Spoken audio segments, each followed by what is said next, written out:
ప్రముఖుల్లో శ్రీ బుద్ధప్రసాద్ గారు ఆ విషయంలో భాష విషయంలో శ్రద్ధ తీసుకొని అలాగే చరిత్ర విషయంలో కూడా మన పిల్లలకు గుర్తు చేస్తూ రాష్ట్ర వ్యాప్తంగా పర్యటిస్తూ ఒక మంచి పని చేస్తున్నారు. అందువల్ల వారి ప్రసంగం చాలా ఉపయుక్తంగా ఉంటుందని చెప్పి నేను భావిస్తున్నాను. ఈరోజు ఇంతకుముందు నేను వారు చెప్పినట్టుగా ఈ పాట వింటున్నప్పుడు నేను మామూలుగా ఏదో కాలేజీ మామూలు పాట కావాలని అనుకున్నాను, కానీ అది విన్న తర్వాత అద్భుతంగా ఉందనిపించింది. ఈ రచన చేసిన ఈ మైనాన్ని దుర్గా ప్రసాద్ గారు, అలాగే దాని ఈ ఫౌండర్ వైస్ ఛాన్సలర్గా ఉన్నట్టే శ్రీ ముదిగొండ శాస్త్రి గారు, ఈ గాత్రం అందించిన కాళీపట్నం రమా, సింగరాజు కళ్యాణి, వీళ్ళందరూ నేను హృదయపూర్వకంగా అభినందిస్తున్నాను. అద్భుతంగా ఉంది, వాస్తవంగా చెప్పాలంటే అద్భుతంగా. నేను ఏదైనా మాట మాట్లాడేటప్పుడు దాన్ని ఆచి తూచి ఆలోచించి పూర్వాపరాలు దృష్టిలో పెట్టుకుని మాట్లాడతాను. అద్భుతం అని ఎందుకు అంటున్నానంటే చాలా చక్కగా ఈ ప్రాంతం యొక్క ఉన్నట్టుగా ఆ పాట చాలా అద్భుతంగా రాశారు, పిల్లలు కూడా అద్భుతంగా పాడారు. ఈ కాళీపట్నపు రమా, సింగరాజు కళ్యాణి అని చెప్పాను, చాలా సంతోషం వేసింది నాకు. తర్వాత ఇందాక ప్రసాద్ గారు చెప్తూ ఉన్నారు, ఈ తర్వాత వైశాఖ కూడా చెప్పాడు నాకు, మనం తెలుగు పెడితే చేరేవాళ్ళు లేరు. ఈ జబ్బుకు మందు ఉంది ఒకటి, చాలా సులభమైన మందు, తెలుగు చదువుకుంటేనే ఉద్యోగం, లేకపోతే లేదు. సింపుల్.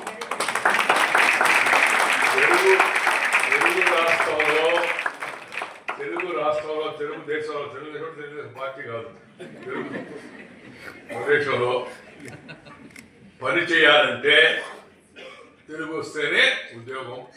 అది కష్టమే కాదు, తప్పు కాదు, రాజ్యాంగ వ్యతిరేకం కూడా కాదు, అదేమో రాజ్యాంగ వ్యతిరేకమైన పని కాదు. నేను మన ముఖ్యమంత్రి చంద్రబాబు నాయుడు గారు, రేవంత్ రెడ్డి గారు ఇద్దరు స్వర్గీయ రామోజీరావు గారి జయంతి సందర్భంగా ఆ వేదిక పైన ఉంటే నేను చెప్పాను, రామోజీరావు గారి మీద ఆయన నిజమైన నివాళి ఏంటంటే ఇద్దరు ముఖ్యమంత్రులు తెలుగు భాషని ఉత్తర ప్రత్యుత్తరాలు వాడేందుకు పరిపాలనా భాషగా తెలుగును ఉపయోగించండి అని చెప్పాను. ఆ తర్వాత వాళ్ళిద్దరు మాట్లాడుతూ సభా ప్రెస్ నేను మాట్లాడడం, తర్వాత రామోజీరావు గారి పేరు తీసుకోవడం, వాళ్ళిద్దరు కూడా తప్పనిసరిగా అలాగే చేస్తామని చెప్పారు. అది ఒక బిట్టు పరిపాలన. ఎందుకంటే జనం పరిపాలన ఎవరి కోసం? ప్రజల కోసం. ప్రజలకు వచ్చిన భాష ఏంటి? తెలుగు. ఇంగ్లీషు ఉత్తరం రాస్తే గజెట్ నోటిఫికేషన్ చేస్తే ఎవరికి అర్థమవుతుంది?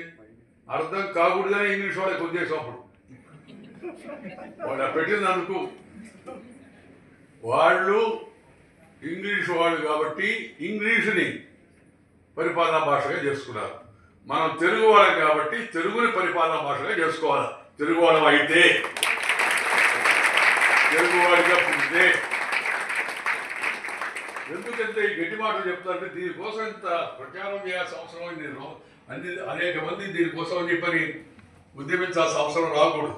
ప్రభుత్వాలు ఏర్పడినప్పుడు మన భాషలో మనం పరిపాలించుకోవాలి. మనం ఎవరు చెప్పా తెలుగు వేయడానికి, అలా వీలొచ్చుకుంటే ఒక కాపీ ఇంగ్లీష్ వేయండి, ఉత్తరం తెలుగు వేయవాడు.